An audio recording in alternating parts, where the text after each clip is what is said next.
And we are live.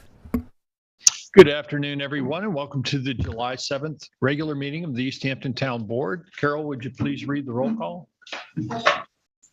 Present. Present. Here. Present. Present, please join me in saying the Pledge of Allegiance. To the flag of the United States of America and to the republic for which it stands, one nation under God, indivisible, with liberty and justice for all. Today's meeting, we have 4 public hearings, which will be followed by a public portion. We ask that anyone commenting today during either the hearings or public portion, keep your comments please to 3 minutes or less. That will be followed by resolutions. But first, before we get started, we have our town historian with us today, I believe, Hugh King. Yes, he's being We have Hugh admitted King to the with room us right now. And here he is. Good afternoon, Hugh. Good afternoon. Welcome.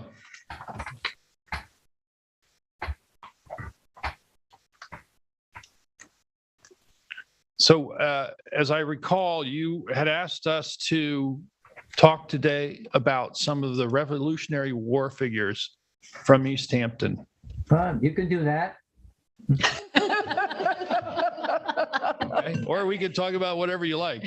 No, that's good. I just mentioned something about the Revolutionary War. Right. Okay. Who would you like to go first? Oh, you ready? Oh, okay. Well, let's start with Ready, you're on air. We're ready to go. Oh, I'm sorry. Okay. I just want to say I'm dressed as the town crier because when the Declaration of Independence was made public, it was probably read by a town crier to the public because in 1776, there weren't very many newspapers. In fact, the first newspaper on Long Island was in 1790, the Long Island Herald. And how many people could read or write in 1776? So, okay, with that disclaimer, Councilwoman Rogers? Yes, well, I took some actions of the East Hampton Committee, which seemed to be a governing body of the time. It was hard to find all of the information out about that. But I did see that John Chatfield, who was Thomas Chatfield's son and owned quite a bit of property. I know there's Chatfield's Hall, which I assume is left over from part of the estate he inherited from his father, because in parts of his will it mentions ditches. But I picked him because his writings, he would write to the New York State Safety Committee, which I think was another name for the Continental Congress before it was actually formed. So they were giving reports to this group, these groups of American patriots at the time that were fighting the British.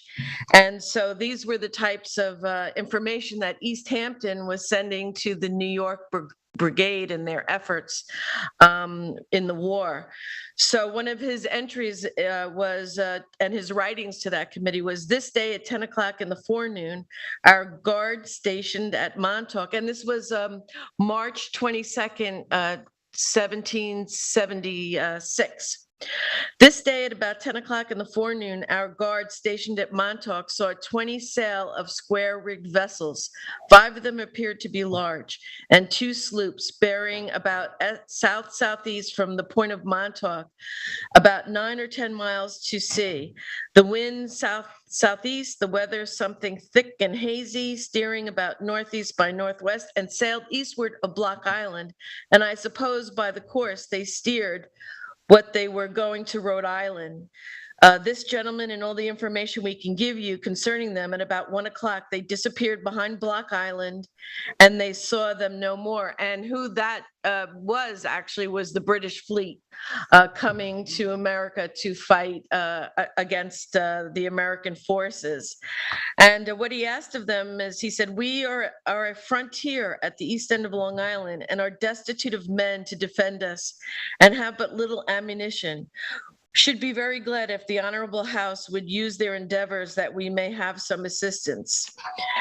Then they also were involved with taking prisoners after a ship that was captured by the Brits, and it washed up on Montauk in a gale wind, and the name of the ship was the Sally. So they took on board the folks that were trying to get to Boston to get on a trip, a boat to go back to England, and they were able to produce the prisoners and all of their literature and letters, which had some information also that was important to our cause at the time. But the thing I'm most proud of that East Hampton did during that time was on April 29th, 1775, they signed on and transmitted to all other counties a declaration of general association. And it states, persuaded that the salvation and rights and liberties of America depends under God on the firm union of its inhabitants in a vigorous prosecution of measures necessary for its safety, and convinced of the necessity of preventing the anarchy and confusion which attend a dissolution of the powers in government. We, the freeholders and inhabitants of East Hampton, being greatly alarmed at the avowed design of the ministry to raise a revenue in America, and shocked by the bloody scene now acting in the Massachusetts Bay, do, in the most solemn manner, resolve never to become slaves, and do, under all the ties of religion, honor, and love of our country, to adopt and endeavor to carry into execution whatever measures may be recommended by the Continental Congress or resolved upon by our provincial convention for the purpose of preserving our Constitution and opposing the execution of the several arbitrary and oppressive acts of the British Parliament until the reconciliation between Great Britain and America on constitutional principles which we most ardently desire can be obtained, and that we will, in all things following the advice of our General Committee, respect purposes of aforesaid and preservation of peace and good order and safety of individuals and private property. And John Chatfield, who was the clerk, wrote with glee that every male inhabitant of East Hampton capable of bearing arms, some 250 men, signed this association. And that was very unusual because all other towns did not have that kind of support across the board. So I was very proud of East Hampton to learn that it was in the forefront of adopting the Constitution and following the principles. Wow. Thank you. You're welcome. Councilwoman Overby? Yeah, so I was researching the Reverend Samuel Buell. We also know his name in history. I used as my sources a book, The South Fork by Everett Rattray, which is a really excellent read on the history of East Hampton, and a speech given by Reverend Ames, who gave the speech in 1998 at the 350th anniversary of the town of East Hampton. So Samuel Buell was born in 1716. He died in 1798. Samuel Buell was, in fact, an excellent choice as the third minister of East Hampton. He was a dynamic figure who looms large and colorfully in East Hampton history. Born in Connecticut in 1716 and a 1741 graduate of Yale, Buell was that excellent third minister. Buell was ordained in East Hampton on September 19th, 1746. His ordination was given by another reverend, the American Jonathan Edwards, and his speech was over 35 pages long. So I can imagine that ordination had to have patience by the folks sitting in the pews. In 1753, Buell established the first library in East Hampton, so now we'll get on to what he was doing during the war. During the Revolutionary War and the British occupation of Long Island, Buell conducted a regular correspondence with leaders on both sides. He especially had a correspondence with the Patriot Governor Trumbull of Connecticut and the Royal Governor, Lord Tryon, who for at least part of the war, maintained his headquarters in Southampton. He complained to each about each other, especially the depredations which the armies of both sides wrought on the livestock of East Hampton. Though he protested to each his loyalty to their cause, he also fearlessly condemned soldiers of both sides who came here to steal cattle, as evidently both sides did. Buell, as a minister, he was perhaps better able than others to maintain a relationship with both sides in the war to benefit the people of the town. There is no doubt that under military occupation, Buell, as a faithful pastor, did the best he could to preserve much of the normal life as possible under extremely difficult circumstances. There is also no doubt that no matter who won the war, the minister would have been on the winning side. Yes. In 1783, with the ratification of the Treaty of Paris, the British evacuated New York City and Long Island, and the people of East Hampton proceeded to elect representatives to the New York State Assembly. Almost immediately, Buell turned his attention to the establishment of a school in East Hampton, and on December 28, 1784, the East Hampton Academy was incorporated. 5 days later, the school opened in the Presbyterian Church, where it met until the new building, now known as Clinton Academy, was constructed at a cost of $5,000. From his portraits, Buell, whose doctorate was bestowed by Dartmouth when he was in advanced age, appears to have been a small man. His world was small too. His charge, East Hampton, was proportionately far greater in that world, particularly in the American colonies. Suffolk County had perhaps 10,000 inhabitants when Buell assumed the ministry at East Hampton, which contained about 1,000 of those souls. New York City was an overgrown village with a population of about 15,000. Buell died on July 19th in 1798. Wow. That's great. Thanks. Wow. Okay. Supervisor Van Skyek? I am going to speak about the first casualty of the Revolutionary War from East Hampton, and that was in May of 1779 off the coast of Connecticut. And it was Edward Conklin, who was the captain of the privateer sloop Eagle, and he was cruising off Stonington, probably looking for another ship to capture to aid rebel patriots' war effort, when the Eagle was taken by Loyalist ship. Conklin and some of the crew were killed on the spot, and the Eagle was taken towards New York as an enemy prize crew. His death was the first casualty of an East Hampton colonist, as far as records show. And also aboard the Eagle that day was, in 1779, would likely have been Sam Beeman, who's described as a Nantucket Indian, who was a member of the sloop's crew. It's unknown what's happened to him. Privateers like the Eagle operated under letters of marque, which allowed their holders to essentially commit piracy, preying upon commercial ships that might otherwise aid the enemy. The Eagle received a letter of marque on November 20th of 1778 after its investors posted a $5,000 bond against misdeeds and noncompliance with terms of the agreement. Armed with this document, the ships such as the Eagle were able to plunder an adversary's shipping at will. Details about the Eagle's capture are few now, but by the time it was taken, it had already amassed a respectable record in its short career.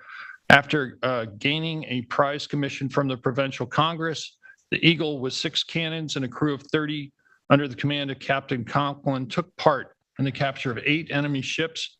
Among its successes was the well-executed plan to take the Loyalist 12-gun brig Ranger while it was tied up in Sag Harbor. William Havens, another East Hampton privateer captain of great renown, took part, as did the brig Middleton under the command of Captain Sage.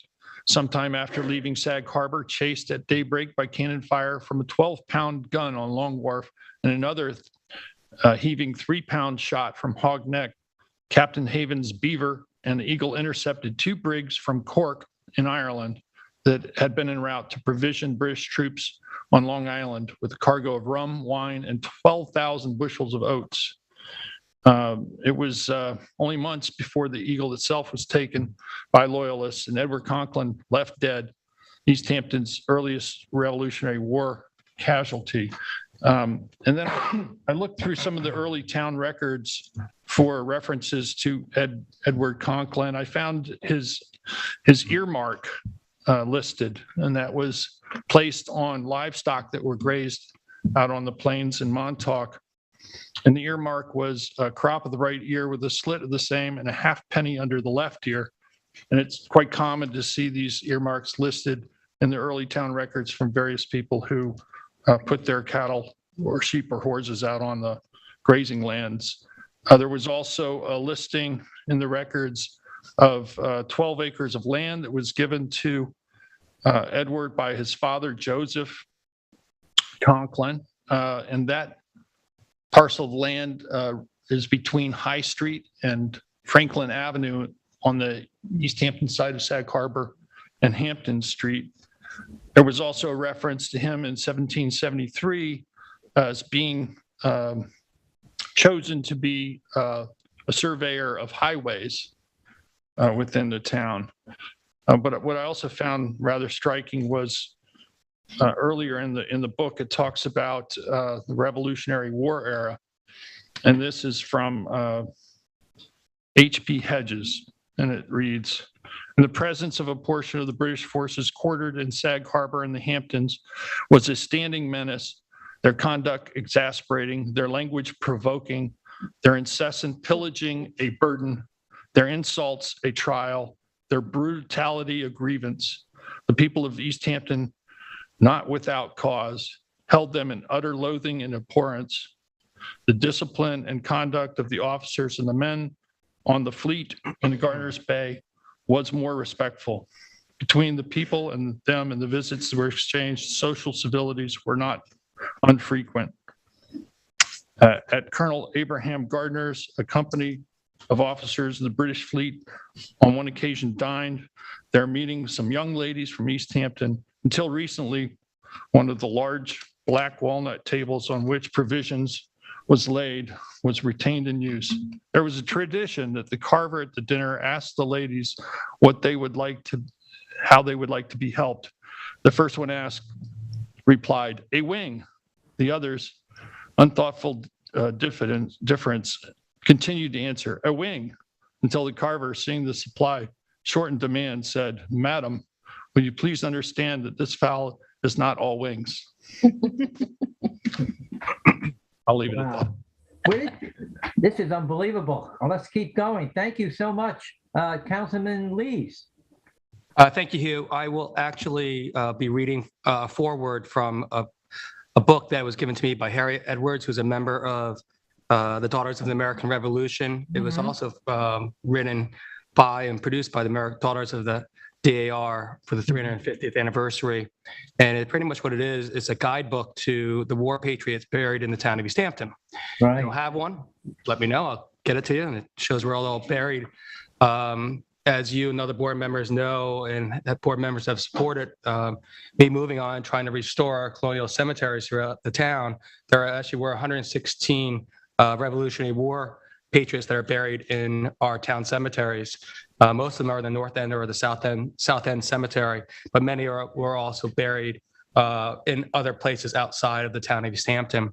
Some of what is in here has already been stated, so I'll just go through some fun little things here, and there's forward and move on. But primarily, the foreword says it's the life in colonial East Hampton during the Revolution. In 1776, the town of East Hampton was thriving, prosperous. It was a community of 1,250 persons, 318 of them male over 16 years of age. And East Hampton's well-to-do family lived large in houses on 8 or 10 acre home lots. Some were the original lots of the forefathers from 1648. It goes through and tells some of their characteristics, and that 115 farmers, 66 weavers, 51 cord wainers and leather workers. We had shore whaling in the past, and livestock was also very important to Montauk. Moving forward, as Councilwoman Rogers mentioned, In May of 1775, 234 able-bodied men of East Hampton signed the association, as you mentioned, a document containing statements which protested against the British misrule and bound the signers to assist in whatever way they might the cause of the American independence, excuse me. A number of men served as part of Captain Ezekiel Mulford's company and Colonel Josiah Smith's regiment for the protection of Long Island. After George Washington withdrew from the western end of Long Island on 29th of August, 1776, the inhabitants of Suffolk County were urged to remove as many of their women and children and slaves and as much of the livestock and grain to the Maine as they can, the Maine being Connecticut. 129 captains from Long Island, many of them who became refugees themselves, and 81 captains from Connecticut transported both people and goods across the Sound in sloops and schooners. Refugees left their homes on short notice and with little provision for the future. Both those who fled to Connecticut and those who remained had difficult times. The non-combatants on Long Island were treated miserably, and the refugees in Connecticut were often robbed of their possessions. What is interesting, this explains how then after the Revolution, how the town was resettled. At the news of the truce, the Long Island residents started to return. The men came back first with lumber to rebuild their homes and horses to work the fields. Later, their families and furniture were transported. They began to restore their lives and fortunes, satisfied to be citizens of a new and independent nation. I welcome everyone into the town cemeteries. At some point, you actually feel good for walking there. You'll see the DAR, the Daughters of the American Revolution, and also the Sons of the American Revolution put up plaques, sometimes even flags. And if anyone's ever interested in any of the colonial cemeteries of the town of East Hampton, please contact myself or the board members. We would love to give more information on this. Thank you. Thank you. When you are inviting people in the cemetery, you're inviting them to walk in, right? That's correct. Thanks for clarifying that. I was going to say something myself. I'd like to wait as long as I can to visit. And the other thing that I'd like to mention, that list that Councilman Lease mentioned when they were talking about the kinds of people who lived in East Hampton, then there's one group they left out. The enslaved people, right? Yes. That's why the Plain Sight Project is so important. Okay, Councilwoman Gonzalez. Okay, so my research focused on the Colonel Abraham Gardner House and the British occupation. The Colonel Abraham Gardner House, known today as the Gardner Brown House, is at the present home of the LVIS at 95 Main Street. This historic house was built in the 1740s by David Gardner and is listed on the National Registry of Historic Places. Though Colonel Abraham Gardner was a loyal American, British General Sir Henry Clinton chose the Colonel Abraham Gardner House as his headquarters and occupied it during the American Revolution. The house had some unique features, including a secret room reached by an almost invisible trapdoor in the attic floor.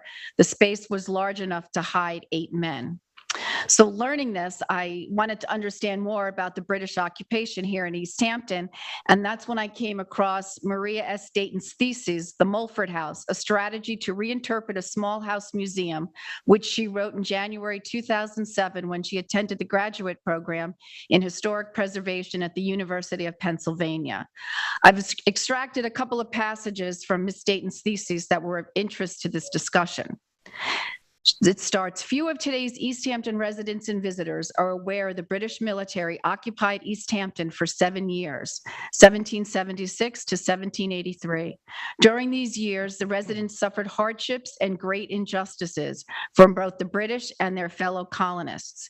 East Hampton's strategic location, as well as its fertile soil and abundant stock, made it ripe for plunder by both the British and the Patriots.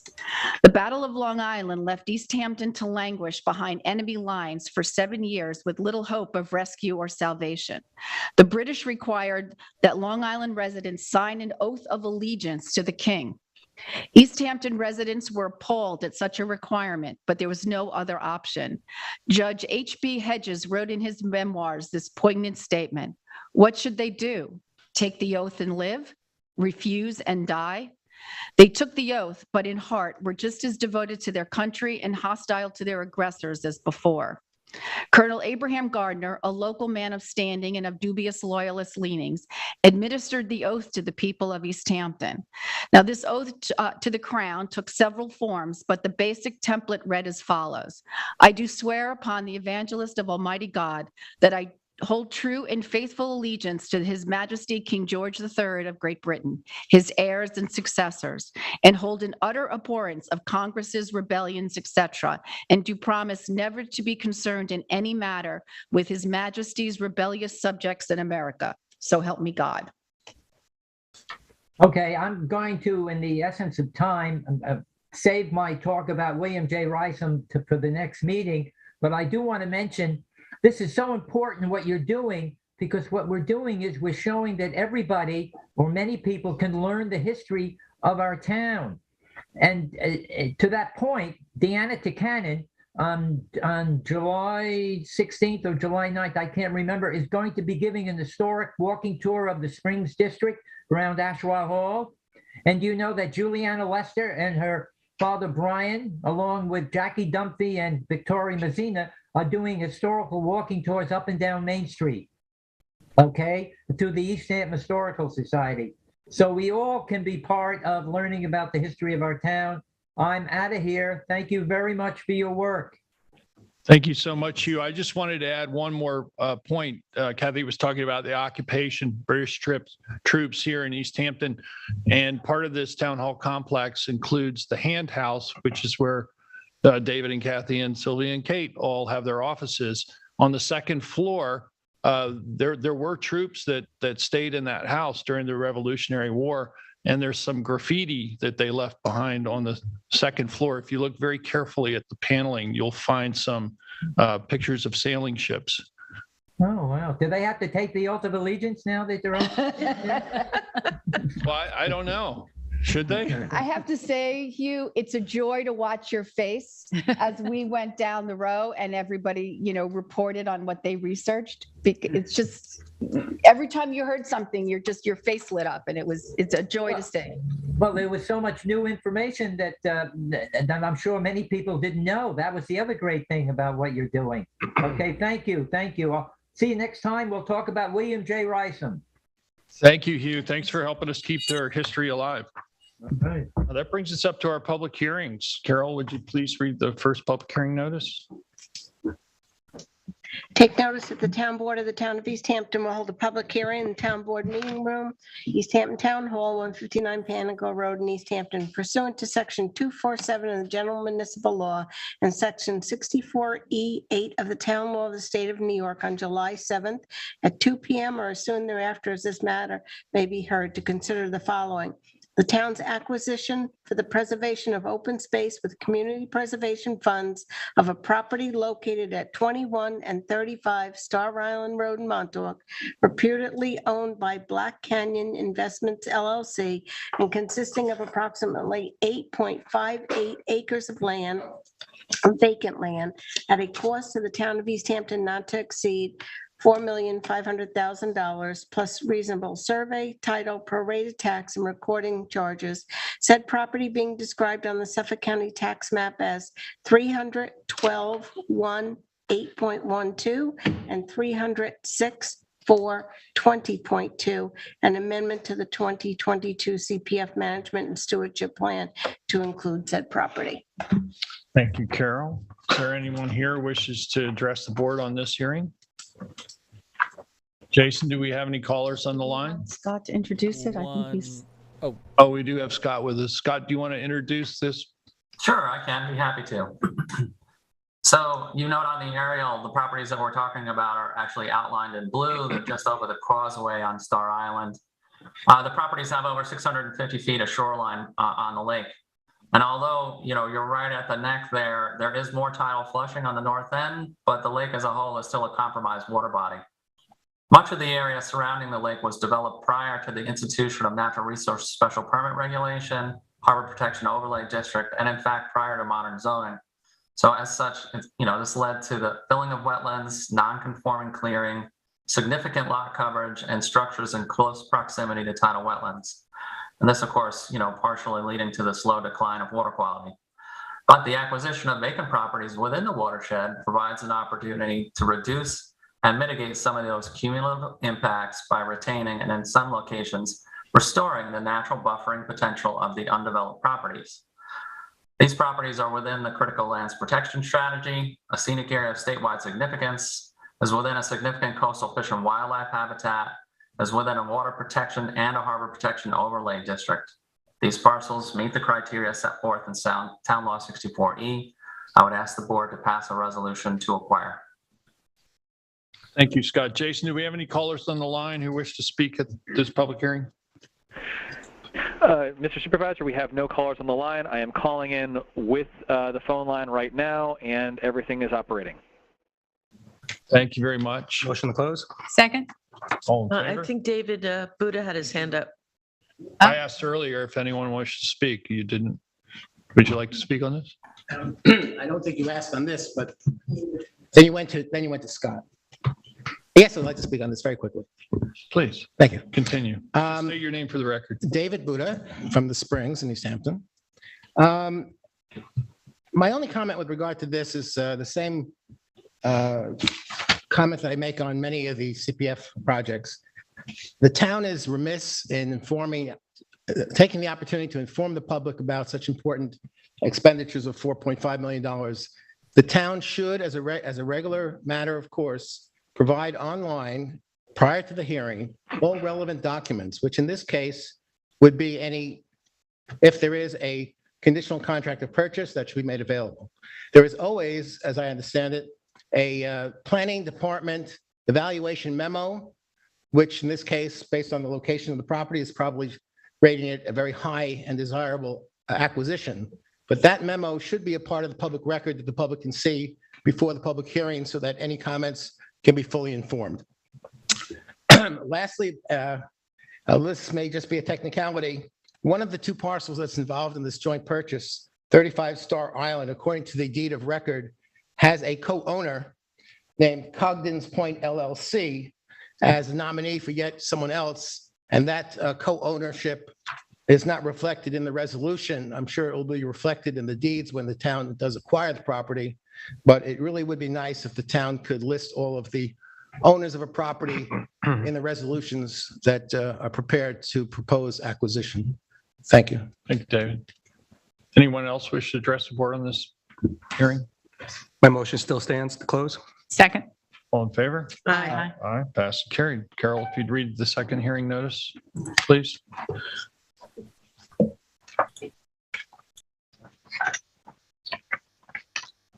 Make notice that the town board of the town of East Hampton will hold a public hearing on July 7th at 2 p.m. in the town board meeting room, 159 Panago Road, East Hampton, or soon thereafter, as this matter may be heard, to consider the following modification of the urban renewal map SP3. UR map SP3 URP number 11 will consist of lots 36 through 40 rather than lots 36 through 41 as currently exists on the UR map. URP number 14 will be split into URP number 14A consisting of lots 41 through 45 and URP 14B consisting of lots 46 through 50, of which lots 46 to 48 are town-owned through the Community Preservation Fund. As shown on the sketch entitled Proposed Old Filed Map Study, map number 401, section A, SP-3, dated March 26, 2021. Except as amended above, the requirements of the UR map SP3 shall remain in full force and effect. Thank you, Carol. I have two people signed up to speak, and I'll take by Vince? show of hands. Excuse me. Vince? Yes. What? He's our engineer. He can explain it. He's here to Okay. explain. I'm sorry. Do you want to introduce this, Vince? I'm sorry.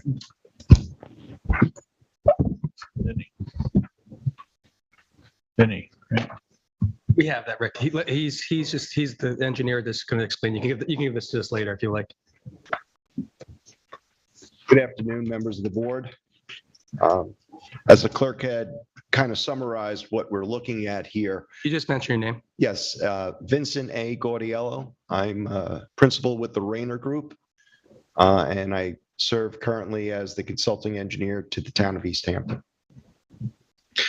We are looking at a modification that involves two urban renewal parcels, urban renewal parcel 11 and urban renewal parcel 14.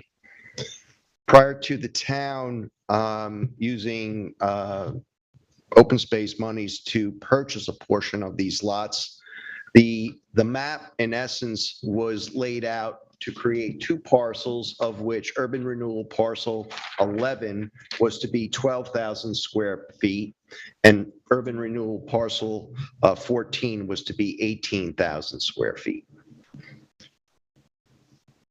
The modification before us is to, in essence, reduce the size of urban renewal parcel 11 from 12,000 to 10,000.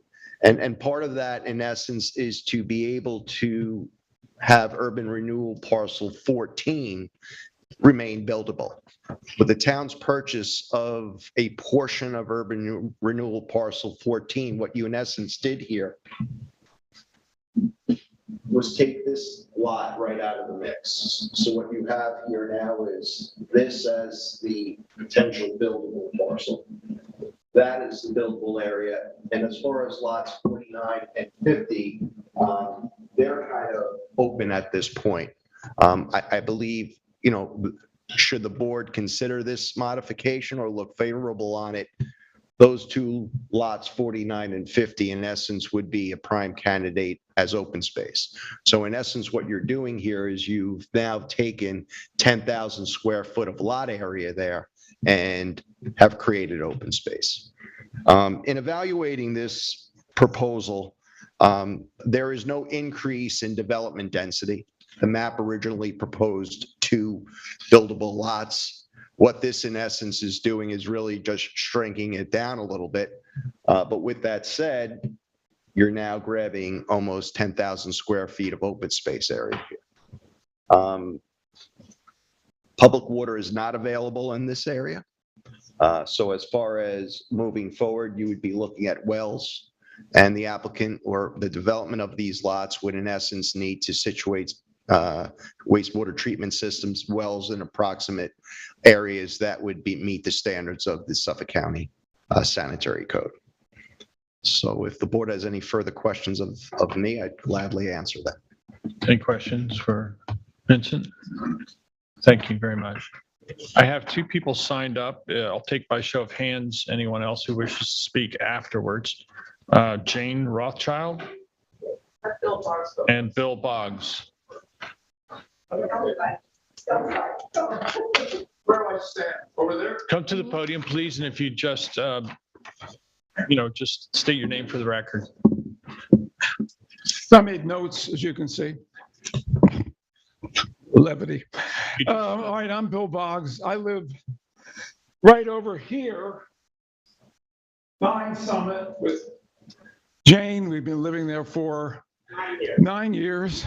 It seems like almost 10.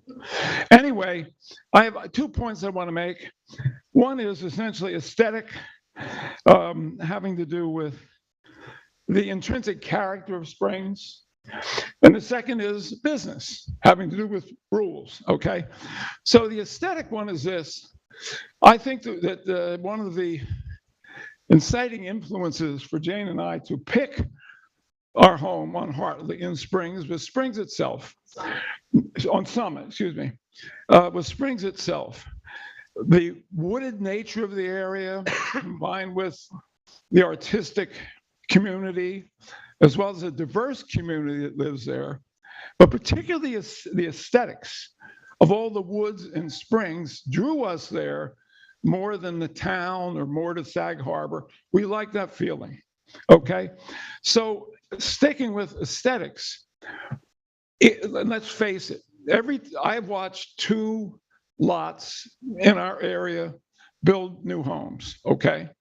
They're entitled to do it, it's completely legal. The lot gets clear cut. Dozens and dozens of mature trees that are part of the character of the Springs are cut down, all of them. I'd look at the space and say, why can't they leave like one there and one there, so that when the house is built, at least they'd have a couple of trees. Even if the buyer plants new similar trees, oak trees or whatever kind of trees, it's going to take generations for them to come back and be big trees. Okay? So connecting that to the current proposal of this, essentially, if you're building 2 homes on smaller lots, you're essentially cutting twice as many trees as the 1 home you would build. But the second is rules and business. Okay, so when we moved into the neighborhood, we were both aware that there were plenty of empty tracts, that someday might be developed. So we asked, what are the requirements, for a home? We were told 12,000 square feet to build a home. That is correct, right? Okay. Excuse me? 20,000. 20,000. Okay. That's I'm sorry. You can just please keep your comments to the board and those in the audience. Okay. All I'm saying is this. Speaking. The number we were told was not 10. And maybe if we'd been told, well, it's going to be 10,000 someday, we might not have bought the house. And more importantly, if you set the precedent for smaller lots and urban redevelopment in the Springs, you're talking about incrementally changing the nature, the wooded nature of the Springs more than you would if you stuck with the rules. Okay? I think that's basically it. All of the Springs could be impacted by the decision you make today. Thanks. Thank you very much, Mr. Fogg. Hi, I'm Jane Rothschild, and I live with Bill at 9 Summit. I just learned about this yesterday, honestly, and I found it as alarming and upsetting. Again, it would be right behind our home, and as it is, we have a neighbor right behind us, and it's noisy. The more dense it gets, the more noise you have, and the people to our right have chickens. And there are more chickens down, on Hartley. I think, and the few new homes that have been built have been like prefabricated homes, and I don't know if there would be. I don't know the restrictions and about the planning and what's approved, but I find them very boring and cheap looking. So I feel it cheapens the neighborhood to have these small prefabricated homes, but that could be my prejudice. But we just like it the way it is. We don't think there should be a variance to make smaller lots with more homes and more people and more density and less trees.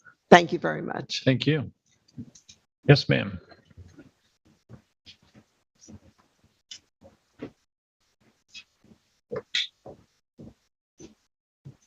Board members, friends and neighbors, thank you for letting me speak. My name is Suze Landy. I built 24 Hartley Boulevard 30 years ago when the landscape in the Springs was very different. It has changed, it has developed, and yes, we have chickens, but I think it has added a wonderful element to the neighborhood. The rumor that I have heard is that this change in the requirement for the size of buildable lots is prompted by the avarice of someone who no longer lives there and maintained a small piece of a larger property when it was sold to the neighbor across the street from me.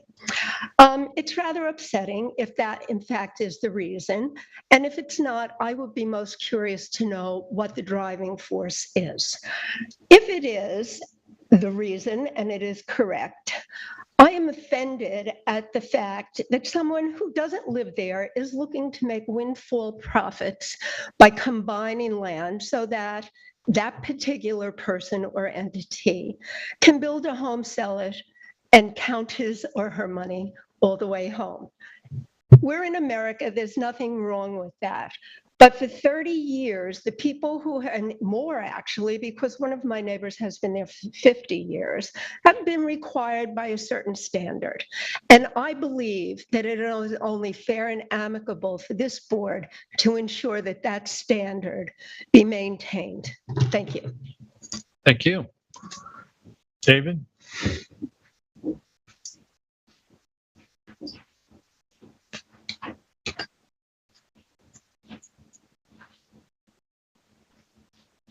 Thanks, David. Thank you.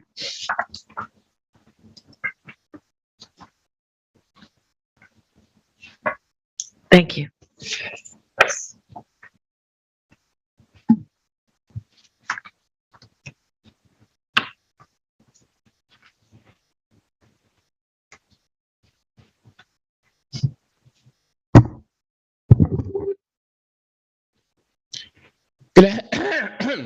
Good afternoon again. I'm David Buda from the Springs. You may recall that there was another proposed assault on the residents of the Springs not too long ago, proposed modification to the urban renewal plan in a different part of the Springs. This one is actually more egregious. I have grave concerns about the above captioned application. If the town board approves this proposal, the result would be the creation of one or even two substantially undersized building lots. The original proposal by Mr. Palmisi sought to only make one modification. It was the planning board and the town consulting engineer that did them one better by proposing to create two substandard buildable lots, which is incredible. This would be contrary to the often stated objective of the town board to reduce population density in our hamlet. It would disregard the current zoning residence B lot area minimum standard of 20,000 square feet and would do violence to the stated purpose of the planning board and town board's 1977 adoption of the old filed map study plan and the town code chapter 232. In April 2014, Stephen and Lauren Palmisi acquired for $115,000 the substandard tax map lot 300-121-1-8 from the county of Suffolk, which had acquired it in a 1998 tax foreclosure sale. This parcel only has a lot area of 10,000 square feet, which is only 50% of the minimum lot area required by the town zoning code. Their parcel also is only 5/6 of the urban renewal parcel number 11 in sheet SP3. Now, it's undeniable that they have not taken advantage of the existing rules and regulations that are part of the town code. Essentially, you have written a reasonable buy-sell agreement for people who own part of a buildable urban renewal map lot. They could have done so. They haven't done so. They should do so. In fact, they should do so quickly before the town board does something which I would recommend, which is to actually merge these properties so that you have only one 20,000 square foot buildable lot. If they act promptly, they can build one house on 12,000 square feet. They have no right and no expectation, no reasonable expectation to be able to build a house on a 10,000 square foot lot in this neighborhood. The town board should also carefully review the prior urban renewal map modification application of Karen Cordes, who is the adjacent property owner, who had made a similar application in 2016 when Mr. Jolnicki was the attorney for the planning board. That proposal was ruled by the planning board, and upon advice of the planning board attorney, Mr. Jolnicki, that it could not go forward because in essence, it would be creating 3 urban renewal map parcels where there are currently only 2. In other words, you would require a subdivision. That's what he ruled. That's what he indicated. I have it. It's my clear recollection. I even have documentation to that effect. So now, 5 years later, and now 6 years that we're having this hearing, someone comes forward, makes a proposal, the town planning department mistakenly goes back to the Karen Cordes proposal to create 2 buildable, undersized, 10,000 square foot lots within this 30,000 square foot area. The required minor subdivision process, if it had taken place, would have taken into detailed consideration the desirability or non-desirability of creating 3 substantially undersized tax map lots and the feasibility of obtaining Suffolk County Department of Health Services septic and water well approval to do so. It would also perhaps entail a study of the need to extend public water service into the surrounding neighborhood or additional fire wells to provide adequate fire protection. This is a neighborhood without public water, without any parks. Mr. Supervisor, I see you're indicating I should speed up. This is a public hearing. This is not public comment. I don't know where the town board thinks, unless there are an overwhelming number of people. David, I've asked everyone here to keep their comments to 3 minutes or less. You can certainly submit any other comments in writing, which you've already done. I will try to wrap. In the interest of allowing everyone an opportunity to speak, I'd ask you to please. I have done so. I have submitted them. I'll try to hit the highlights very quickly.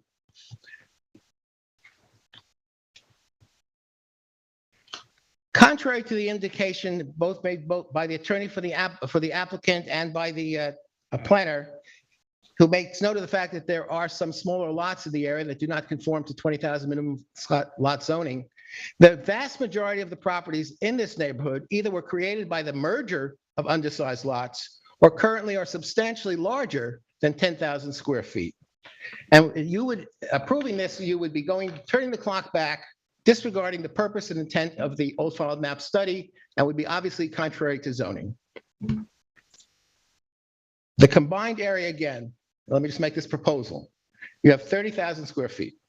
In 2004, 2005, the town had the wisdom to buy one of these lots with the stated purpose of eliminating a buildable lot so that there would only be one buildable lot in this 30,000 square foot area.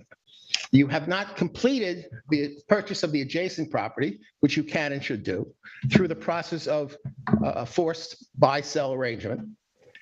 What should be done, at most, is take that 20,000 square feet of land that's not owned by the town, that's not to the east of the town's property, and turn it into one conforming buildable lot. Because if you have a house built on 10,000 or even 12,000 square feet, the town code allows it to be entirely cleared, as Mr. Boggs fears, and it leaves the house with the lack of room for normal amenities, and it's really deleterious to the neighborhood. I appreciate your time and your consideration, and I hope that you'll take a look at my submission, which I continued on a few other points, but also you might want to ask Mr. Jolnicki what happened in 2016, why the exact same proposal was rejected as being improper without a subdivision application. Thank you, David. Anyone else? Yes, ma'am.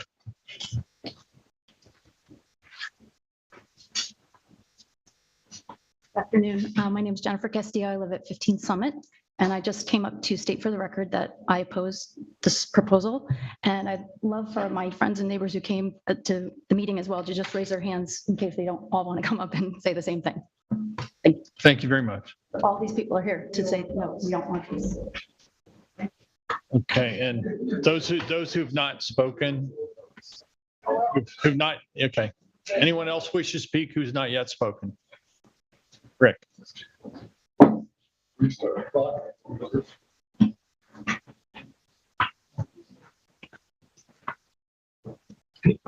Thank you.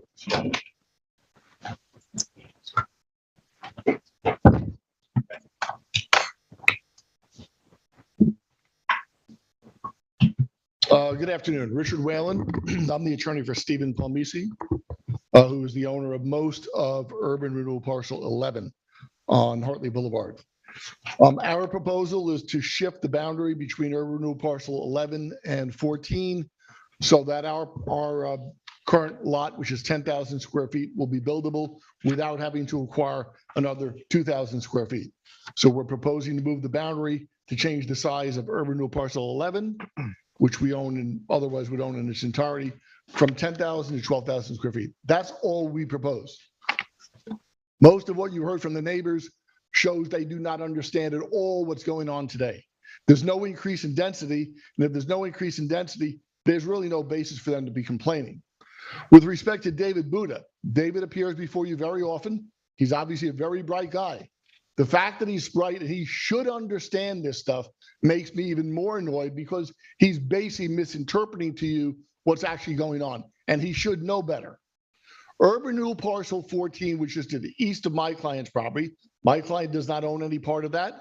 It's owned by Karen Cortez, the town of East Hampton, and a couple named Smith.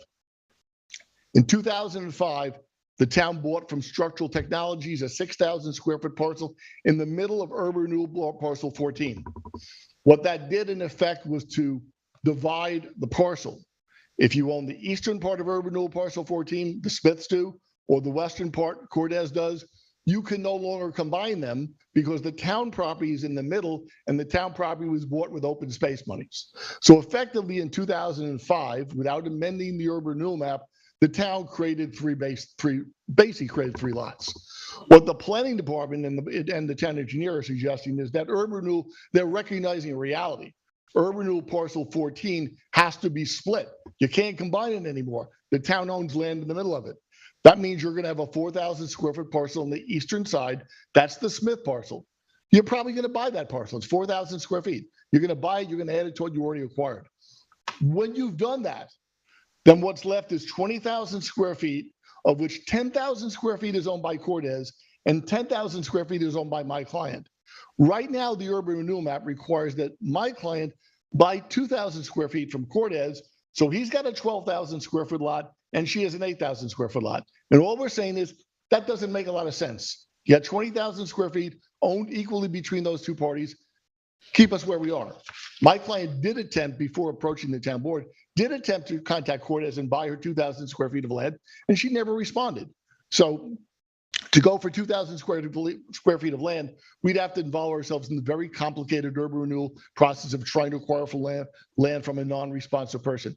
The simplest thing to do, you're going to acquire the land that's to the east. What's left, that 20,000 square feet, 2 parcels divided equally.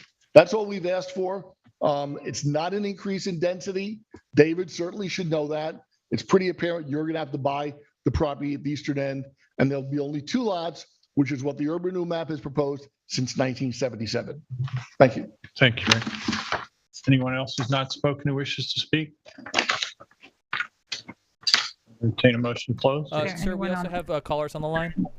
Oh, okay. Thank you, Jason. I shall unmute the first caller. Thank you. Hello, caller ending 4221. You are on the air. Hello. Thank you. I'm not for this hearing. Would you put me into the queue for the next one? I'm just listening as I'm driving. Thank you. Thank you very much. I'll put you in the queue for the next one. And we have one more caller. I will see if they are here for this one. Hello, caller ending 0041. My dyslexia got me on that one. 0041. And you are on the air. Hi, my name is Kimberly Shades. I am the owner of 18 Hartley Boulevard. I just wanted to go on record that I also oppose the motion that's in front of you. My house is directly across the street from these lots. Perhaps the reason, and I can't speak on that Cortez owner, but perhaps the reason she doesn't want to sell is to preserve the open land that we have on our properties. That's all I have to say. Thank you very much for calling, Kimberly. And those are the only callers on the line. Yes, Benny, did you want to make additional comment? I just want to clarify to the board, the underlying zoning in this area is B residence. However, the development of these lots, and even as far as the old file, are not subject to those requirements. They are governed and follow the chapter of the code relating to urban renewal. Another thing is that with respect to the development of these lots, variants don't come into the mix because, again, we're dealing with urban renewal and not the underlying zoning. Understood. Thank you.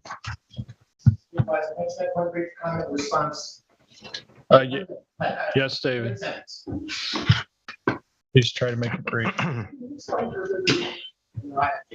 Don't have enough time. The consultant engineer is wrong.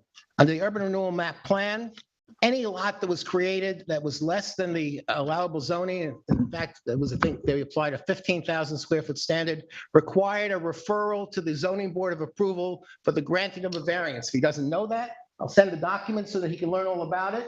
Your mentor that created the urban renewal map plan provided in it that they send any undersized lot, substantially undersized lot, I think 15,000 square feet was the cutoff at that point, had to be referred to the ZBA and they had to grant the variance. And that wasn't done here. That still has to be done. It's part of the code. It's part of the process.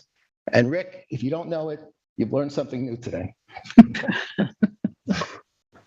Thank you, David. Any other people who have not spoken who wish to speak? Rick, 5 seconds. Do you want to rebut? Yeah, Richard will. I've never heard of the section that Dave is referring to, and I have never, ever heard of anyone having to go to the zoning board for variance to build on an existing urban renewal lot less than 15,000 square feet. I think he's wrong. Thank you. I'll entertain a motion to close. Motion to close? Second. All in favor? Aye. Passed and carried. Carol, if you'd read the next hearing notice, please.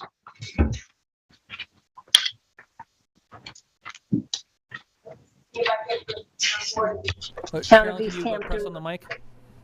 I am. Sorry, thank you very much.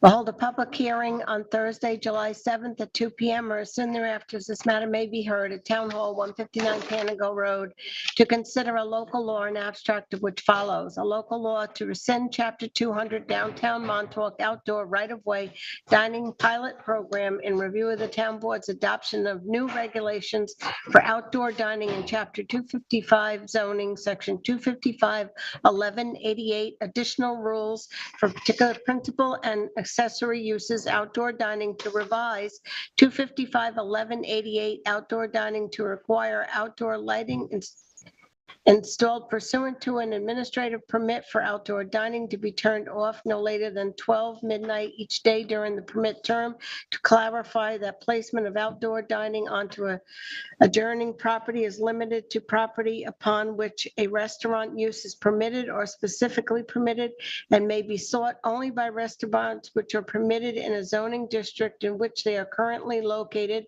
conforming restaurants, and to set forth the termination date of the pilot program as 12/31/24 unless extended by the town board, and to add a section permitting seating up to 16 patrons of takeout food stores inside, outside, or a combination thereof, and to also provide for the use of adjoining right-of-ways for such seating outdoors pursuant to an administrative permit. Such program also to terminate as of 12/31/24 unless extended by the town board. Thank you very much, Carol. David, would you like to speak?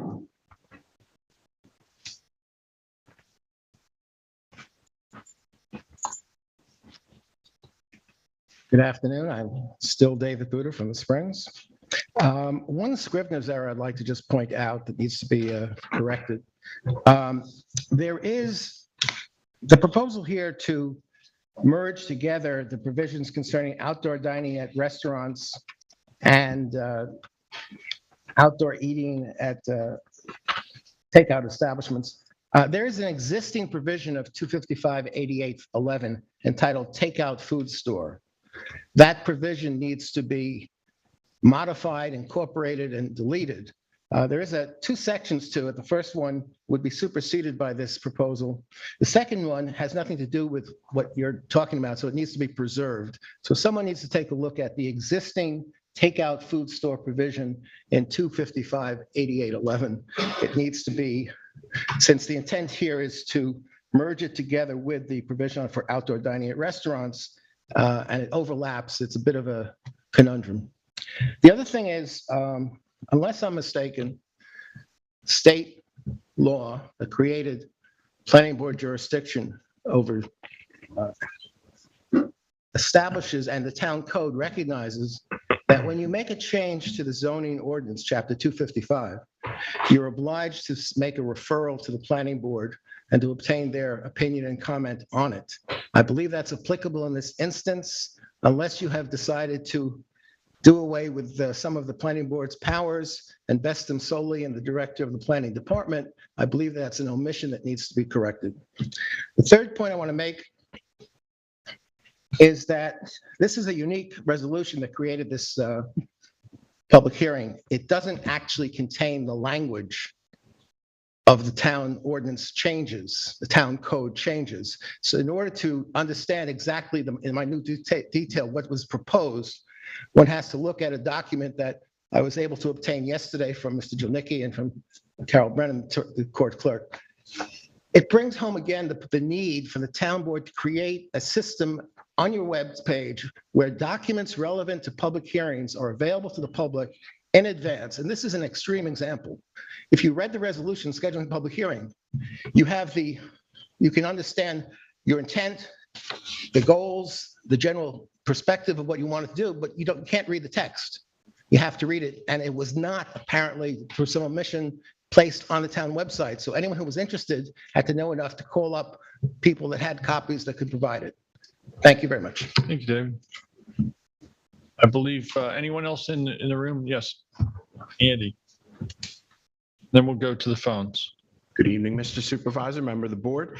Richard A. Hammer from Biondo and Hammer in Montauk. I represent a group of property owners in Montauk. I just wanted to commend the board for being able to move this quickly to public hearing. It was something that I think the business community valued, the community valued, and I think the changes that we're proposing to the code that are going to apply town-wide instead of just downtown Montauk are probably going to be positive changes. And there are two things I want to point out. One is at the work session that I attended at the Montauk Firehouse, there are two ways to permit these food stores. One of the, it seemed everybody was focusing on Suffolk County Department of Health Services. A lot of these food establishments are permitted under ag and markets as processing facilities. I just want to point that out that, there was a reference to the health department only limits you. Well, ag and markets has their own say in it. And the other thing I want to point out is I didn't see any provision for umbrellas at the tables. I don't know if that was, everybody assumes they're going to be there. I just want to point out that, that's also a valuable thing to have on these things. And actually in my suggestions, I had suggested they be taken down at the end of the night or whatever, or stored just so that they don't become blowing detritus or whatever. But I do think having an umbrella is a really nice thing that I would like to see the town, approve in some fashion, whether it needs to be explicit or not. I'm not sure. Other than that, thank you very much and have a good rest of your day. Thank you, Andy. Anyone else here wish to address the board on this hearing? Motion to close? Oh, wait, we got to go to the phone. Oh, sorry. I believe Jane that's right, Mearing's Jane. called Yeah. in. Sorry. We go to the phones. I know we have at Hello. least one who wants to speak. Hello, caller ending 4221. You are on the air. Thank you. Thank you for keeping me in the queue. And I would like to say I would like a wing. But aside from that, I would like you to state your name for the record. I'm sorry. Sorry, I thought you already said mine. It's Jane Mearing in Amagansett. Thank you. And I would just, I also see all the language that went into this resolution, so I might not be as precise as I should be, but I did want to just address a couple of the concepts and at least get on the record with that, if I may. So with respect to the use of the right-of-way, and I'm going to speak more from my perspective as an Amagansett resident because, that hamlet is smaller and more constrained. So I know Montauk is different and everything, but about allowing, whether it's for takeout places or dining in the town right-of-way as a concern, I think it adds to sort of jumble and sort of chaos, and it does feel like sort of that drip, drip, drip of, more urbanization or suburbanization. I know most places, like we have benches, we have a square, we have a patio, for people to sit on. I guess I would love to see sort of what the, most case could be mapped out, but I really urge caution on that, for the issue of sort of character of place, but also, I listened to the Tuesday meeting and your conversation about what happened last weekend. It's pretty somber, right? Listening to all the hijinks is too kind a word, the bit sort of out of control going on. Our town has so much, hardworking as they are, to deal with in terms of review, approvals, oversight, ordinance. I do feel that this can slip into, more sort of problems that maybe we're just not, at least this season, ready to address. And then secondly, on lighting, I think this was in the prior legislation, I couldn't tell, but, the idea of having outdoor lighting on outdoor dining and then possibly music that's on until midnight just also does not seem to comport with rural character. And that would, I know string lights is a separate one coming up, but I would also put string lights into that category. So I appreciate your time. Thank you so much. Thanks, Jane. And there's no provision for outdoor music till midnight. 9 p.m. I thought it was amplified music must cease at 9 p.m. Right. Thank but you. Even that, I think is, we should rethink that. But thank you so much. Okay. Good day. You too. Do we have anyone else who wishes to speak? Jason? We currently have no other callers on the line. Okay. Let's move. Now we'll do a motion to close. Do I have a second? Second. All in favor? Aye. Aye. Passed. Carried. Carol, if you'd read the last hearing notice for today. Notice is hereby given that the Town Board of the Town of East Hampton will hold a public hearing on Thursday, July 7th at 2 p.m. or soon thereafter as this matter may be heard at Town Hall, 159 Panago Road, East Hampton, to consider a local law in abstract to which follows. A local law to amend Chapter 255 zoning, Section 255-183, General Lighting Standards, Paragraph G, Non-Residential Lighting Procedures, Section 1 and 255-184, Administrative Lighting Permit as follows. 255-183, General Lighting Standards, Paragraph G, Non-Residential Lighting Procedures, Item 1, General Requirements is amended to read in its entirety as follows. General requirements, all non-residential exterior lighting shall be governed by the specific standards and requirements for lighting which are set forth in 255-183A through F hereof. String lighting which is not compliant with the provisions of 255-183A through F may only be used on non-residential property if it is exempt pursuant to Section 255-183F1 or 2. 255-184, Administrative Light Permit, Paragraph A, Administrative Permit is amended to read in its entirety as follows. Administrative Permit, the Planning Department of the Town of East Hampton shall have the power to possess and review applications and to approve, conditionally approve, modify, or deny such permits for new lighting on a residential, non-residential site that is proposed to be installed and which site plan approval is not required pursuant to 255-630B. String lighting on non-residential property which does not comply with the general lighting standards set forth in 255-183 of the Town Code may not be approved pursuant to this section and are prohibited unless exempt pursuant to Section 255-183F1 or 2.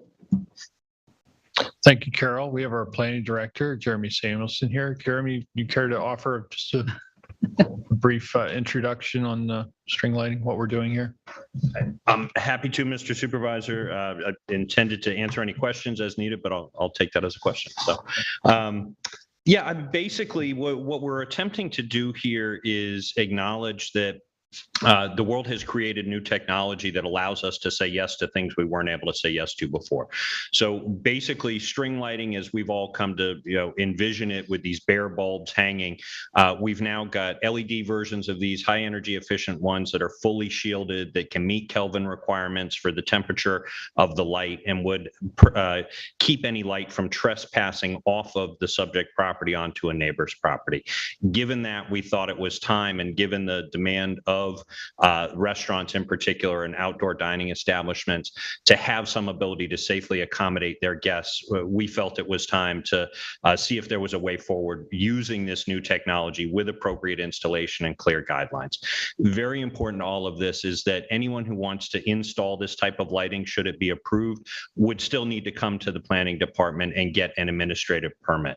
This is really just a check-in with us to make sure that what you're proposing, the very specific gear, actually meets the requirements, and so that we can provide you expert guidance on placement and height and all those types of things that will make sure that this actually complies.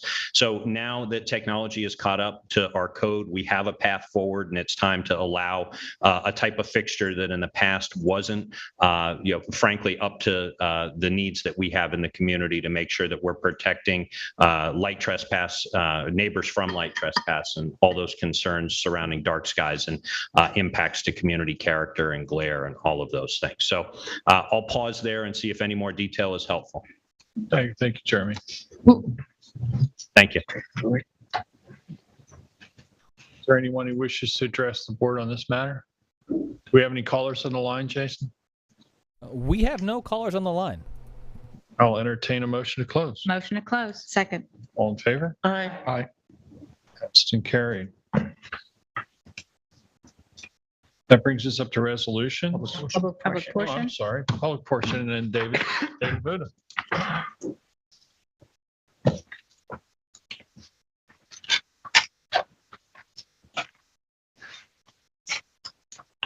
Good afternoon again, David Buda.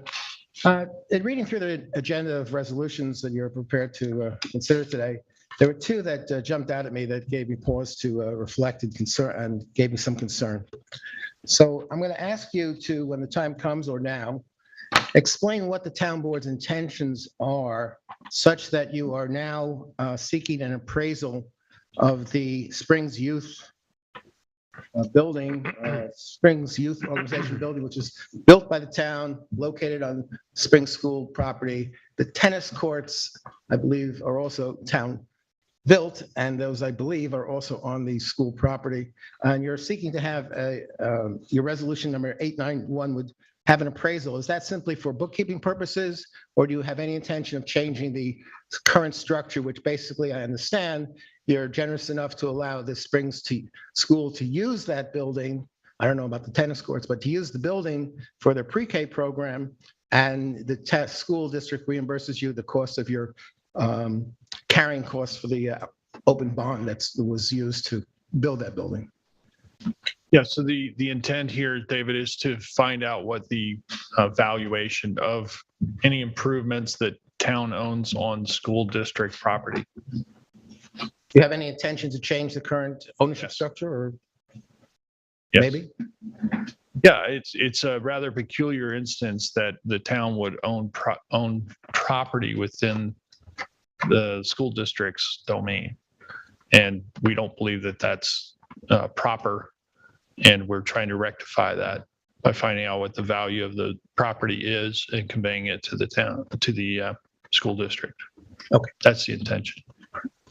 The second one is a little more complicated, and I really hesitate bringing this up because I know that smarter people than me have given a lot of thought to this, but in your resolution 839, to appoint a director to the town to be the director of the Bureau of Administrative Adjudication, you're proposing to name one of the two current elected town justices, Mr. Tokolsky.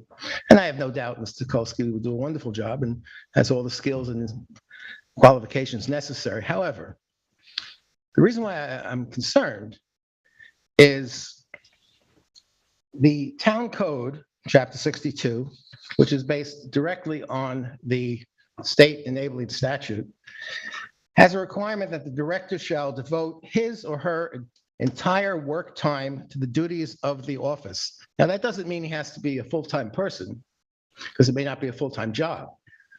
The problem is to avoid conflicts and to avoid the possibility, what I see as a potential serious conflict in having a town justice, which we all know is independent of any influence and control by the town board in terms of how they do their job. It's an independent agency that's not part of the town. Now you have an agency, a department, that you're appointing a director at a salary of $40,000 per year. And that's one person wearing two very, very different, incompatible hats. It would be as if, and town justices are part-timers in the sense that they work very hard on and off. They have many responsibilities, but they are allowed to maintain a private practice so long as it does not conflict with any ethical judicial obligations and conflict with the town. But if you were to choose to hire a town justice as a private attorney, that would be a no-no. Why? Because you have to maintain strict independence of the judiciary. And to hire an elected judge to be essentially your employee under your direct supervision and control is really something that I think you have to stop and think about and study, and you may have to refer it to either town ethics board or to a state judicial. That actually has already been done, David. And, That's good. And we're not hiring, we're appointing. Just a matter of clarification. I'm sorry, you're not hiring him? We're not hiring, we're appointing. He does receive, remuneration for that appointment. I think that's a distinction without a difference, Mr. Supervisor. Okay, well, that's your opinion. Thank you for. However, we did, there was an opinion sought from the state judicial, and there was no conflict. All right, well, I'd love to see a copy. That would perhaps eliminate any of my You know how to get it. What? You know how to get it, David. You know how to get a copy. Thanks. Do we have any callers on the line? Yes, Jason? we do. And I am unmuting now. Hello, caller ending 0299. Good afternoon, Town Board. This is Carolyn Logan Gluck calling, and I wanted to comment on something that was raised at the work session on Tuesday as part of Councilwoman Burke-Gonzalez's liaison report. When she was reporting on the progress for the town's new senior center, she mentioned that the property had been walked by herself and Scott Wilson, and it was determined that 17 trees, some of them over 100 years old perhaps, will be preserved. And I just wanted to commend the town board for this action and ask that it consider to continue this practice as it continues to redevelop lands for future town projects. So thank you very much. Thank you, Carolyn. And we appreciate your interest in preserving trees within Wainscott. Have Have a good day. Thank you. Thank you. Okay. Do we have any other callers online? No other callers. Guess we can continue now with resolutions. And Great. Kathy, you have resolutions to offer. I do, starting with Resolution 2022-837. It's approval of the warrant. Claims total $2,504,416.58, and the utility warrant total $62,083.48. Second. All in favor? Aye. Aye. Passed and carried. Resolution 838 is to appoint and amend East Hampton Volunteer Ocean Rescue members for 2022. Second. All in favor? Aye. Passed and carried. Resolution 839 is to appoint the Director of the Town of East Hampton's Bureau of Administrative Adjudication. Stephen Tukulski is hereby appointed as Director of the Bureau of Administrative Adjudication for a term of 5 years. His appointment shall be retroactive to July 1st, and he shall be paid an annual salary of $40,000 to be prorated for calendar year 2022. Second. All in favor? Aye. Aye. Passed and carried. 840 is an agreement with Suffolk County Office for the Aging for our residential repair program, which provides persons age 60 or over who are in need with minor repair and renovation assistance. Second. All in favor? Aye. Aye. Passed and carried. 841 is a payout upon resignation for Alice Zobian, who was a community service worker in the Human Services Department. Alice resigned her full-time position effective June 18th and has accrued vacation and compensatory time for a gross total of $590.30. Second. All in favor? Aye. Aye. Passed and carried. 842 is a budget modification in the assessor's office, removing $1,100 from subcontractor costs to $427 for vehicles and $673 for office expense. Second. All in favor? Aye. Aye. Passed and carried. 843 is to amend Resolution 2022-438 and 2022-505, mobile food concessions for select town beaches for 2022. And this is, we're changing vendors, and Jeannie Carroz, our purchasing director, discussed it at the work session on Tuesday. Second. All in favor? Aye. Passed and carried. 844 is for the for folks in the Human Services Department to attend the Suffolk County Food Managers course, which is mandated by the Suffolk County Health Department. Michelle Basilico, Deborah Culp, Holly Miller, and Celine Sis will be attending these trainings, and the registration is $50 per attendee. Second. All in favor? Aye. Aye. Passed and carried. 2022-845 is to hold another food drive on town property for the Little Free Food Pantry. It's going to be held Saturday, July 30th from noon to 12 at the Senior Center on Springs Fireplace Road. Second. All in favor? Aye. Passed and carried. 846 is to accept a proposal from LK McLean for professional services, and this is for the Town Hall Meeting Room ADA egress. I brought this up in my liaison report. We received a proposal from LK McLean on June 20th, 2022, and it's at a cost not to exceed $11,400, and it will be paid for from the ADA bond. Second.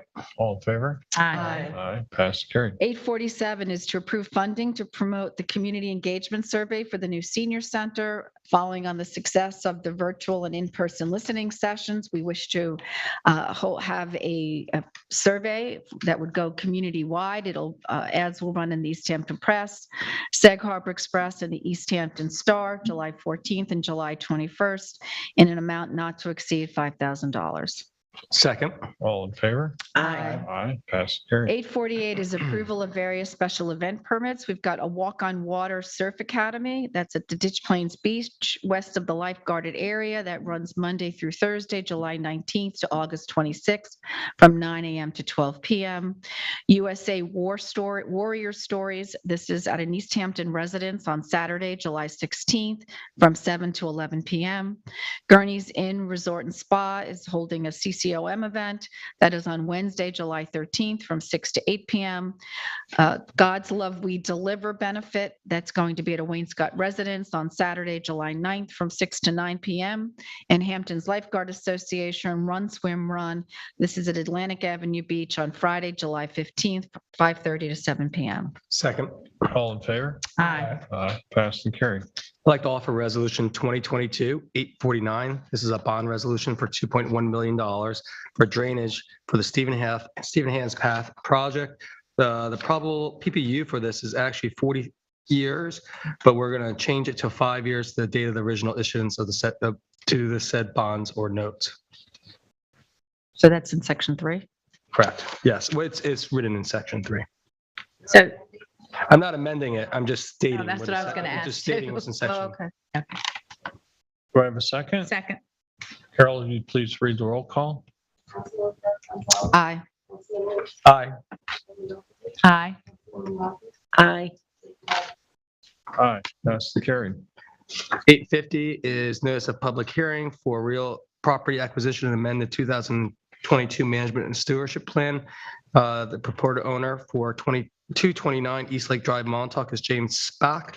That's the tax map 300-13-3-29 and 3. Purported purchase price is $2.2 million.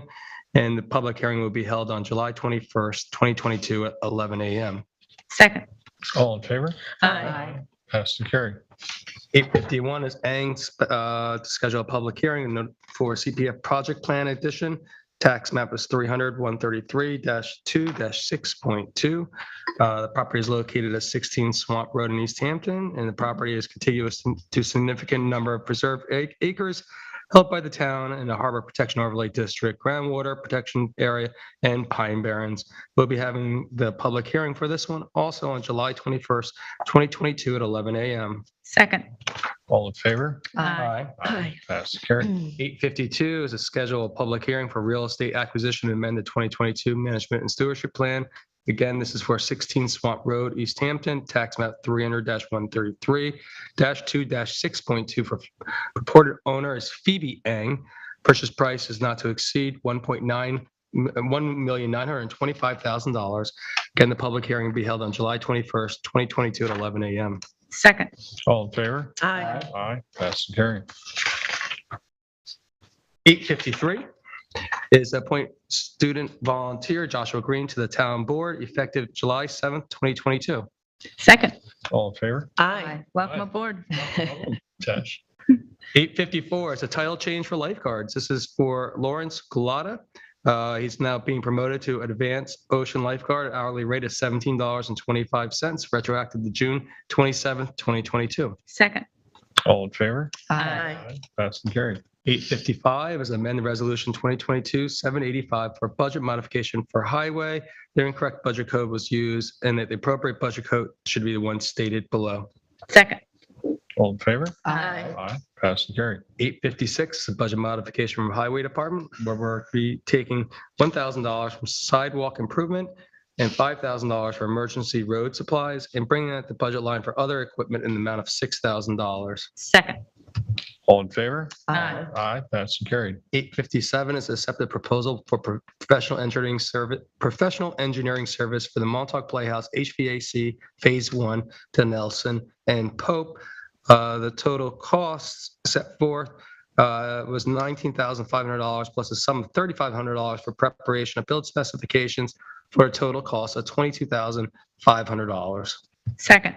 All in favor? Aye. Aye. Passed and carried. 858 is accept the bid for EH22-025. This is for surplus oyster seed for calendar year 2022, going to Lucky 13 Oysters LLC.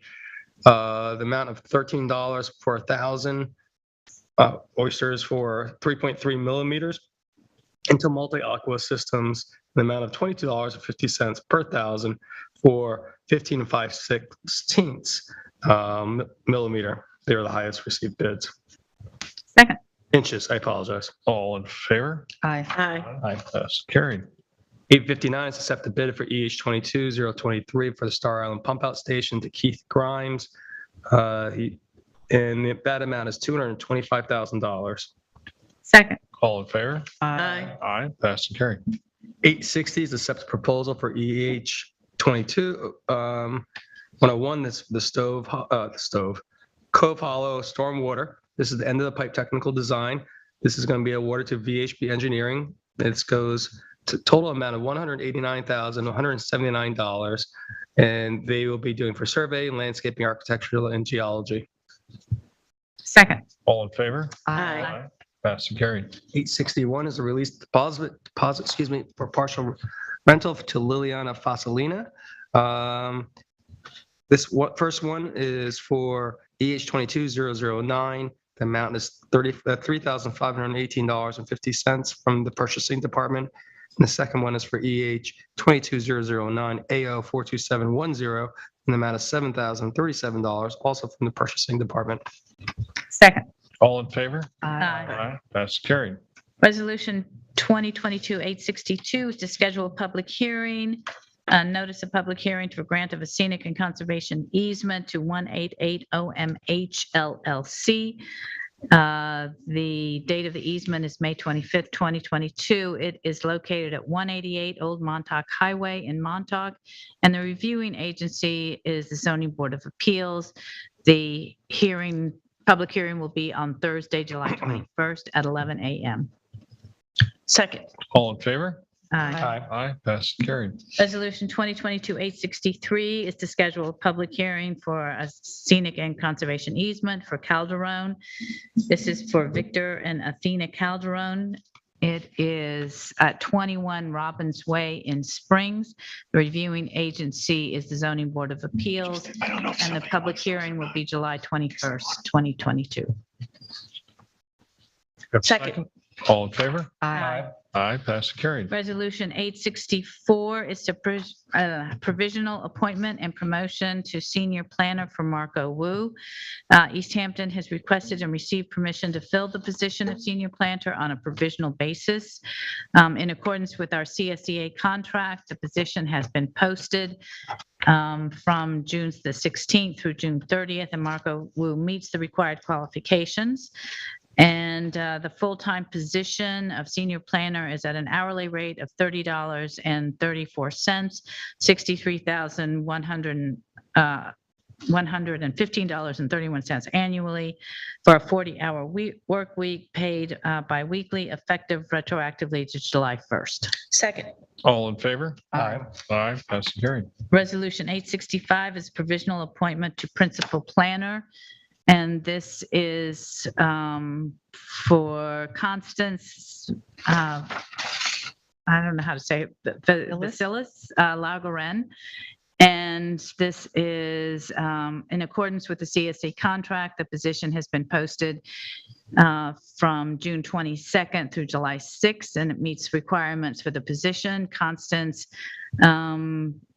is hereby appointed on the provisional basis to the full-time position of principal planner at an hourly rate of $40.30, almost 9 cents, and is at $84,000 annually for a 40-hour work week. And this is effective on August the 1st. Second. All in favor? Aye. Aye. Passed and carried. Resolution 866 is to appoint part-time environmental analyst in the planning department. This is for Eleni Nikolopoulos. The town wants to retain Eleni on a part-time basis. She has requested and received approval from the Suffolk County Department of Human Resources, Personnel, and Civil Service to create a part-time environmental analyst position in the planning department. And Eleni is appointed at an hourly rate of $30.34, and is retroactive to June 28th. Second. All in favor? Aye. Pass and carried. And the reason Eleni is a part-time is that we're now going to pay out upon resignation of Eleni as her full-time position. And Eleni, as an environmental analyst, resigned her full-time position effective 6/18. And for vacation hours and compensatory time, she has a gross total of $425.56. Second. All in favor? Aye. Pass and carried. Resolution 868 is the budget mod for the planning department, moving in the amount of $427 from office expenses to vehicles in the same amount. Second. All in favor? Aye. Aye. Pass and carried. Resolution 869 is to release a deposit for Clear River Environmental Service Corp. And this is in receiving bids, the town receives deposits. And so the following deposits no longer required. And we will be returning the deposit in the amount of $5,100. Second. All in favor? Aye. Aye. Pass and carried. Resolution 870 is to authorize payment to Suffolk County Water Authority. These are for some past bills outstanding for 2020 invoices in the amount of $124.07, and another bill for $127.87 for a total of $251.94. Second. All in favor? Aye. Aye. Pass and carried. Resolution 871 is utilities account for affordable housing. The town purchased several homes as part of its affordable housing program. The utilities in those homes were turned off. The town has gone to contract on these homes and is about to close them, and therefore we need to turn the utilities on in the town's name prior to closing to permit a proper inspection. And so we are increasing the sale of real property by 1,000, water by 500, and light and power by 500. Second. All in favor? Aye. Aye. Passed and carried. And before I read the next resolution, John just handed that up till Nikki. No, you or Peter. Okay.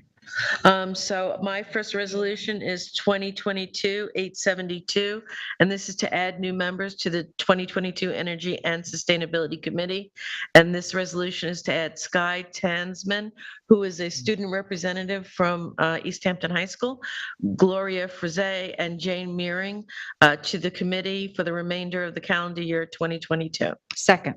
All in favor? Aye. Aye. Passed and carried. Next, I offer 2022-873, which is to amend a resolution 2021-505, and this has to do with the contract end date. And the resolution 505 was adopted on April 15, 2021, and the extension for the RFP, professional services, fines and penalty collection, was adopted, but the end date was incorrectly listed as May 30th, 2022, and be it resolved that the correct dates for the extension of professional services and penalties collection RFP awarded to Fundamental Business Services is amended to be effective June 1st, 2021 through May 31st, 2022 under the same terms and conditions of the original contract. Second. All in favor? Aye. Aye. Passed and carried. And I have 2022-874. This is a budget modification for the Administrative Adjudication Bureau, and where the town board appointed a director of the Town Bureau of Administrative Adjudication to be compensated at the annual rate of $40,000 prorated for 2022. And the town board believes that the Bureau will receive revenues in the amount to fund this portion of the program for the 2022 fiscal year. Be it resolved that the town board directs the budget office to make the following budget modification, and that is to increase the budget line for administrative adjudication fines in the amount of $20,000, increase the budget line for part-time salaries in the amount of $20,000. Second. All in favor? Aye. Aye. Aye. Passed and carried. Resolution 2022-875 is to appoint part-time account clerk Bridget Canavan and that is at an hourly rate of $22.30, effective July 18th, 2022. Second. All in favor? Aye. Aye, passed and carried. 876 is a budget modification for the Ordinance Enforcement Department that is moving $1,000 from computer software to $1,000 in the computer equipment. Second. All in favor? Aye. Aye, passed and carried. Budget modification, Ordinance Enforcement Department moving $1,000 from office expense, $1,500 from computer software to $1,000 in vehicles and $1,500 in outside professional. Second. All in favor? Aye. Aye, passed and carried. Resolution 2022-878 is a reimburse for food 3 Mile Harbor Fireworks 2022. And that is in the amount of $850. Second. All in favor? Aye. So that means under the financial impact, that should be changed to 850. Oh, yeah. It says 750.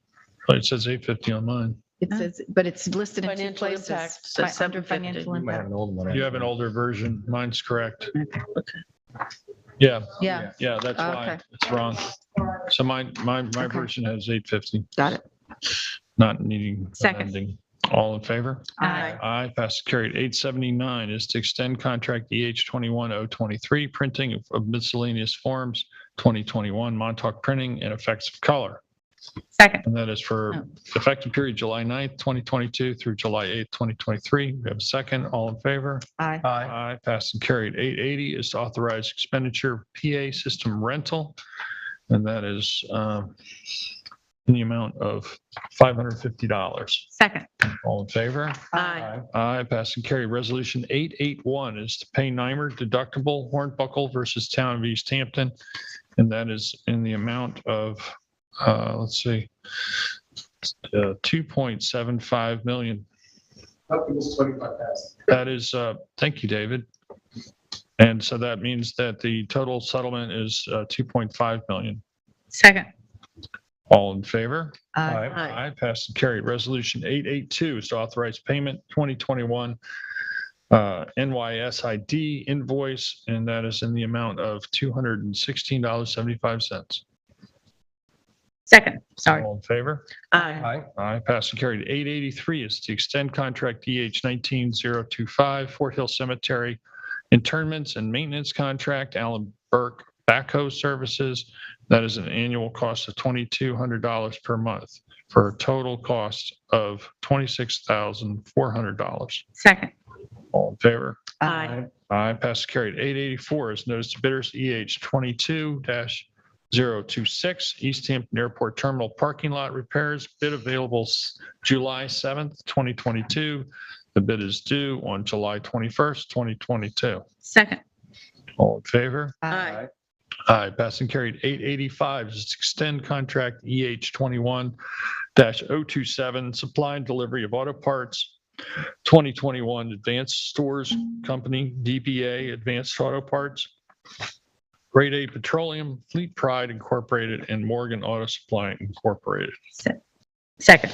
All in favor? Aye. Aye, passed and carried. 886 is budget modification for Marine Patrol.